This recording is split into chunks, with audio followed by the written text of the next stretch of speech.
stories behind Kansas City nonprofits and the people behind them.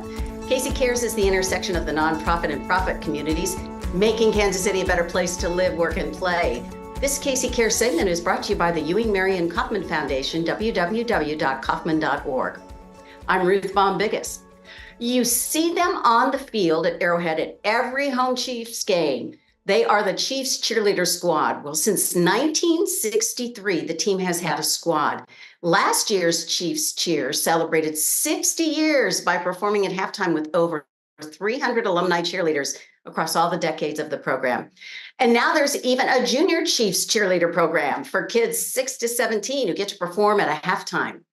This year's squad is comprised of 34 young women from all over, 14 in their rookie season, and they're part of much more than just cheering and dancing to support our team at games. They are out in the community making a difference to many organizations. Well, here to talk about all things Chiefs cheer and everything they do is Taylor, who's team captain and now in her 6th year, and Jordan, now in her 3rd year with the dance team. Ladies, thank you so much. You're so busy. It's been hard to set up a time to chat. Thank you for having us, Ruth. We're excited to be here today. Well, Taylor, why don't we start with you? You tell us a little bit about your journey to be a cheerleader, how that happened, and why you made a decision to do that. Thank you so much. I love that question because I love getting to talk about my journey. So I am actually not from Kansas City. I am from Chicago, and we have what are called legacy members on our team. And so a lot of the times that means that we have cheerleaders who have had a parent or another sibling who have previously cheered. And while I tried to infiltrate that group by calling myself a legacy myself, I actually did not have a family member who cheered, but my dad actually played for the Chiefs. So I had actually grown up loving football, just loving the team. And so I found myself out here for school and dancing while I was in Kansas. And then one year I decided to maybe try to take a chance on myself and have this connector between my dad and myself. And I made it. And it's been such a special bond that we've been able to share ever since. That is so cool. Well, welcome from the Windy City. So we'll want to hear about how you make that work since you don't live here all the time. Jordan, I would love to hear a little bit about your journey, and now you're captain. Absolutely. My journey is super unique and super special. I'm actually not a captain this year, though. Taylor is. That I'm serving on my 3rd year with the team, which is really exciting. But my journey actually started with a social media post. I had always kind of been intrigued about taking the dance profession post college. And it didn't really strike me as an opportunity until actually COVID hit and everything went virtual. And so I decided to challenge myself, and someone shared with me the opportunity to really trust and have faith in the process. And while doing so, not only was I getting to pursue something that I had wanted to do, which was combine my passions of communication and dance, but also I met some incredible individuals. And I really love sharing this story because it's ironic today that I'm getting to do this interview with Taylor because she was actually in my finals group the year that I ended up making the team. And I will never forget the conversations we had behind the curtain when we were setting up, getting ready to go out for our performances, and her just completely taking me on under her wing and making me feel so included and special. And I knew from that moment on, whether I made the team or not, that this was the kind of group, these were the kind of men and women that I wanted to surround myself with and be around. And so really it has just been a true joy of mine to not only be able to be on this team with Taylor now, but learn from the best people around. Well, and my apologies for mixing up who was the captain. So my bad. I had it all in my brain and I just got so excited to be talking to you and it just slipped out. So my apologies, captain, and squad. So that's so cool that you at least were in finals together. Now, I think of you both as veterans because you've been on the squad for a while. For those of us who, watch games or at the games, we see you on the sideline. Can you share a little bit about what your responsibilities are? How do you train, practice, all that goes into it? It's quite time consuming. Yes. Absolutely. Oh, Jordan, you Sorry, want to you take go that? for it, Taylor. Oh, yeah, I can just start us off, and then I know you'll beautifully fill in any gaps that I leave. But yes, so we have a lot of responsibilities as Chiefs cheerleaders. So what you see on the TV, and also so many other things going on behind the scenes. So when you are seeing us on the screens, yes, we have routines that we are performing each quarter. Prior to the game, we are trying to engage the community, engage the crowd as best we can. We want them to feel as welcome and excited for the day, just so that we can all really build in on that teamwork and get really loud for the game. We are also practicing leading up to that. So we're practicing multiple times a week. And we're even, getting with each other outside of practice. Anyone who's usually working any other sort of job, I try to explain to them that we're doing all areas, right? So we're doing that performance piece space, but we're also doing data entry when we're trying to remember all of the dances. And we're also, when we're practicing with each other, that's us working in small teams. Like there are so many ways that all of that kind of transfers over to the team. And so much goes into it. And I really appreciate being a part of a program where we all are uplifting each other in different spaces. We also have dedicated committees for every aspect of the team. So we even have a stretch committee. We have a committee that is dedicated to community engagement. We have a committee that's dedicated to our football knowledge. We like to be a team that knows what's going on with football, not just within our team, but outside. So we understand Mhm. conferences and divisions. So all of that, everybody gets responsibility. Everybody's doing some piece of the work, and we end up just being a well functioning, well oiled machine when we kind of divide up that labor that way. So, Jordan, taking off from Taylor, what does a week look like when you have a home game?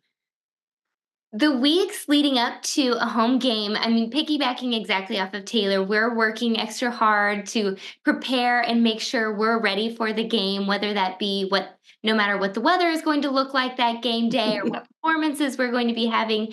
But also we're getting ready on as far as knowing the team that we're playing, the stats that we're up against, just knowing the background knowledge on all of that, as well as moving into the piece that we work really hard on, which is fan interaction and creating that game day Mm. experience that we feel is just the best of the best here with the Chiefs organization, and exactly to what she was saying, I feel extremely grateful to be a part of an organization that puts such an emphasis on our ability to create those fan interactions and hopefully create fans as we're getting to meet and greet these people coming to our stadium. Not every organization does have a cheer team, and I'm thankful that we do because we obviously feel the benefit of having it and being able to share our love and what the organization stands for on game day. All right. Well, I have to ask, Taylor, you're in Chicago. So do you practice like via Zoom or Teams or whatever? I mean, how does that work for some of the squad members who don't live in the metro area? And my apologies, I may have misspoke. So, right, I'm from there, but I do live on the Kansas side. So we do have some folks that Okay. aren't in the metro area. And so, yeah, we are lucky to a good chunk of us that don't live very close to the stadium still have other team members who live nearby. So we kind of buddy up and have our Okay. own commuting system. But I think you bring up a really good question still, because that was a lot of what we had to navigate through the years of 2020 and 2021. Everything looked a little bit different being in a pandemic. And so we all had to try to be very strategic and unique about our resources and how we still worked together. So some of those seasons have been my favorite seasons of really fighting for connection and instilling connection when we couldn't be with each other in person. But I do live here now. Okay, well, that mystery solved. I just thought, boy, the Chiefs go a long way to be able to make this happen, and so that a lag or something. But you're all close enough here that you can physically be together. But of course, the pandemic threw a loophole at everybody. But at least you were outside, for games. We Mhm. could manage that. I wanted to go back. Both of you have really kind of talked about the kinship and the organization within the organization itself with the cheer team, which we should mention to everybody, is really a dance squad. So you're not doing stunts and scary things, but you're dancing. which is wonderful. But tell us about some of those committees that you have, and what does that mean? I am super excited. Jordan. Absolutely. Yeah.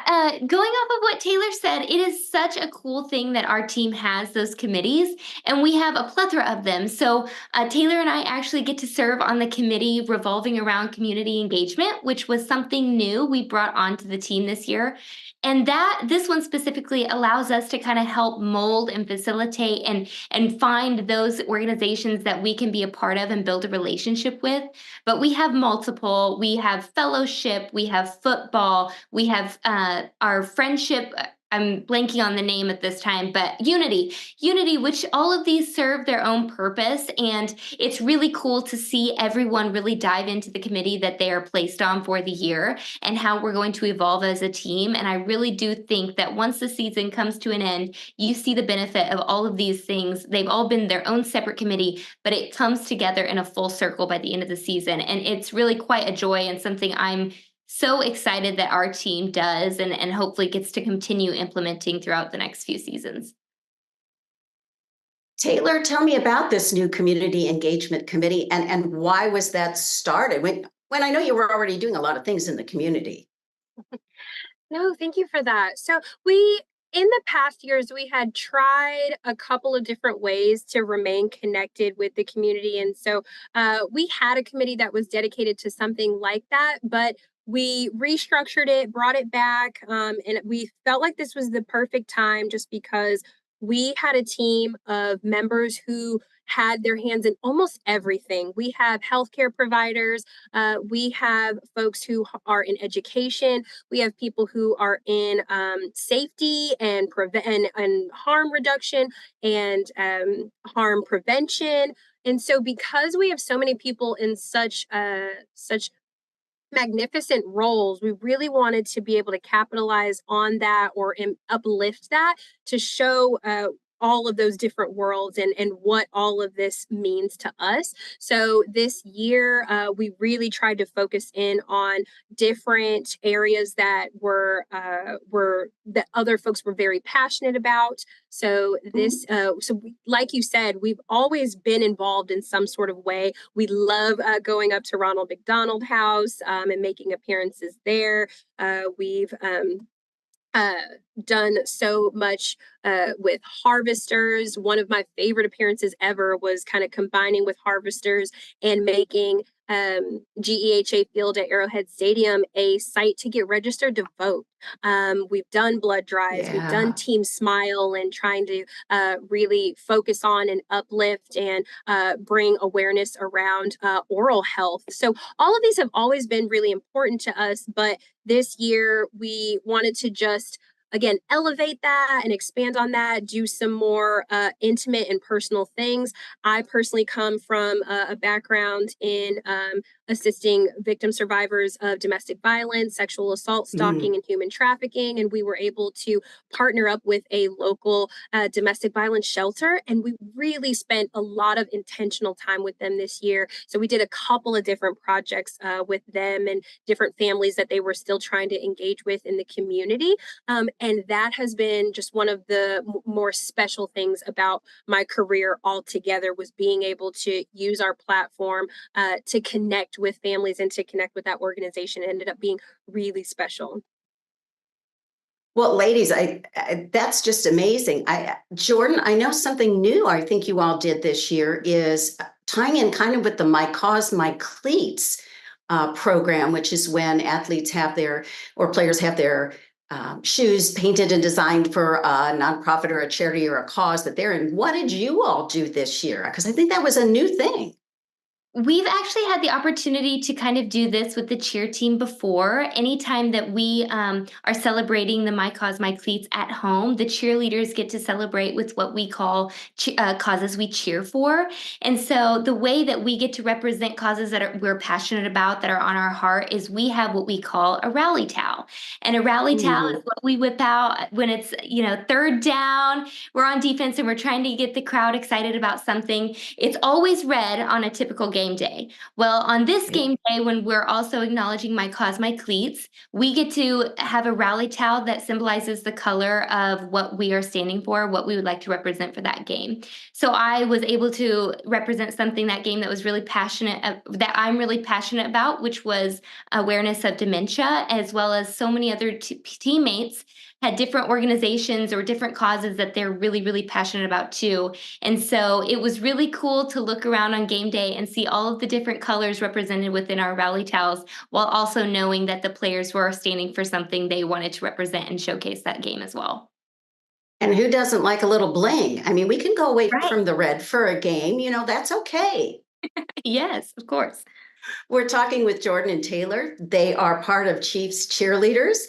And we have Taylor as the captain and Jordan is a veteran member.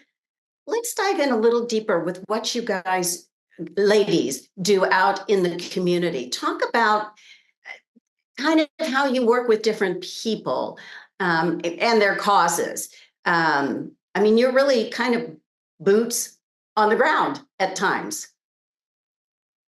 Absolutely. Oh, yes. Go ahead, Jordan. Yes. Of course. Well, Taylor touched on a lot of the organizations that we've had the opportunity to serve and connect with over the years. And there's several that I've had the opportunity to experience firsthand, which have been just really eye-opening experiences. And something that you said, Ruth, that I love is being the feet on the ground. And that is what I view my role within this organization as. Truly, we are the walking, talking hands and feet that get to go out within the community and showcase what this organization represents and stands for. And ultimately, it is something bigger than ourselves. We're representing something bigger than ourselves. And our hope is to make a difference within the community and give back to the people that are showing their love and support and admiration for us, the team, the organization, and what's going on within the community. A few things that I've got to experience firsthand that I've been just really excited and grateful for. It's been such a learning experience for me. I've had the opportunity to visit a few different military bases.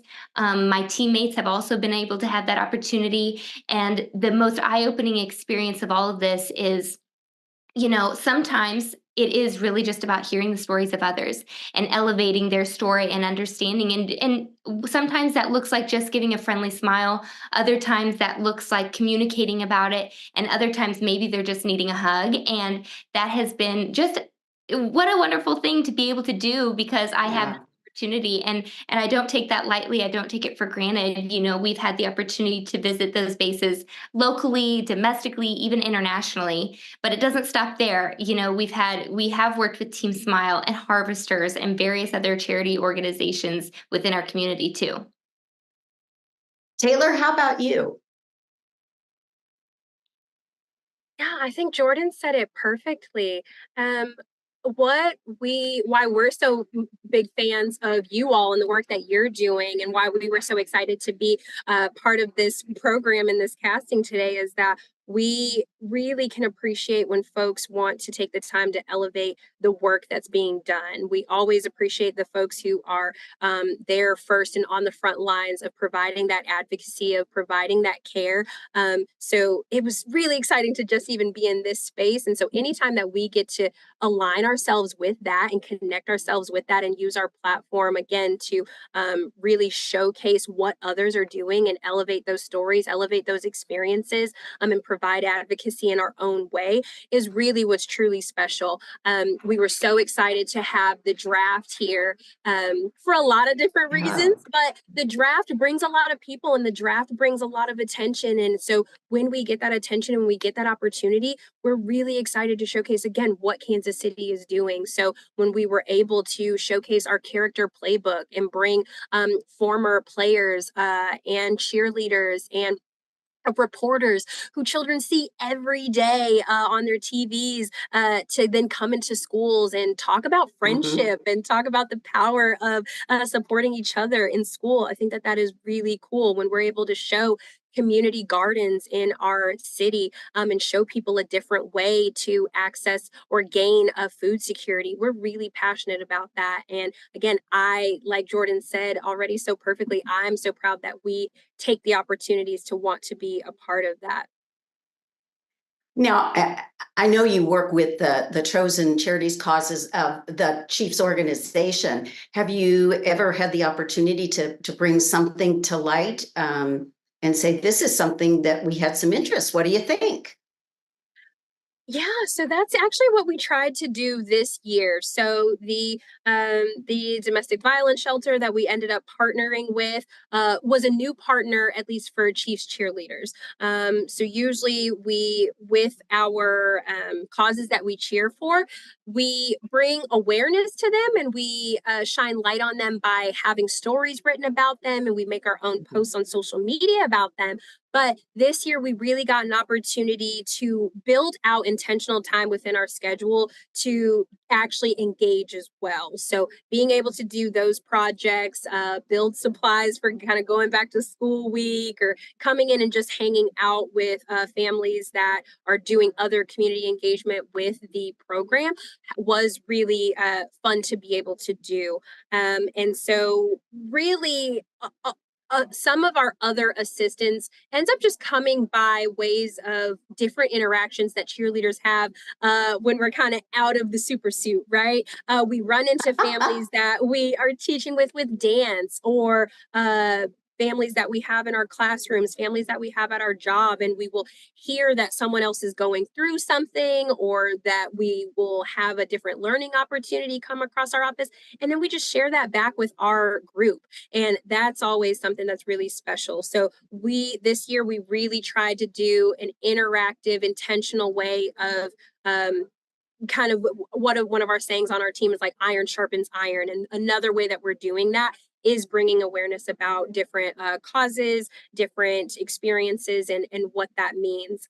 We've even, and sometimes we build out team discussions. We were able to have a very powerful discussion around Juneteenth and what that means to us, and what that means to then also support Black businesses. And that feels really good when we can build out that space and have those conversations with each other, and be able to support in so many other ways. Jordan, how many events are you all doing during like season? I mean, we know you have a heavy obligation practicing and getting ready for game, but how much are you out there? There's a plethora of different things that we get the opportunity to kind of have our hands in. During the season, we have the things that are definitely solidified, such as our junior CC program. And following the junior CC program, we have an event called Chargers Event, which is where essentially the same thing as junior CC, but a few of us get to go and really dive into the children and men and women that are there attending that event that have other needs that we can help to really facilitate those relationships with. And then to what Taylor was saying too, and then there are always those things that come in when we're out of the super suit, and where we're able to just, kind of find those genuine basic connections. And that starts something that creates this long form relationship, standing relationship that moves on to the seasons growing. So it continues to grow. All of the things that we're doing, they change on a year to year basis, but we've definitely facilitated a lot of those really wonderful relationships that we hope to continue forging throughout. Taylor, do you all, I mean, when season ends, we've won the Super Bowl, whatever. Um, when does your season end, and what does off season then look like for the squad? I love that question because while we are fortunate enough for our past seasons to have gone so long that we've been able to withstand the postseason and make it all the way to the end multiple times now, what that means is that the end of football season actually runs right into the beginning of cheer season. So we are Ah, usually having our auditions around March, April. And so to come off of a Super Bowl in February, even just this past year, we went right into auditions because we needed to be ready for a draft that was coming in April.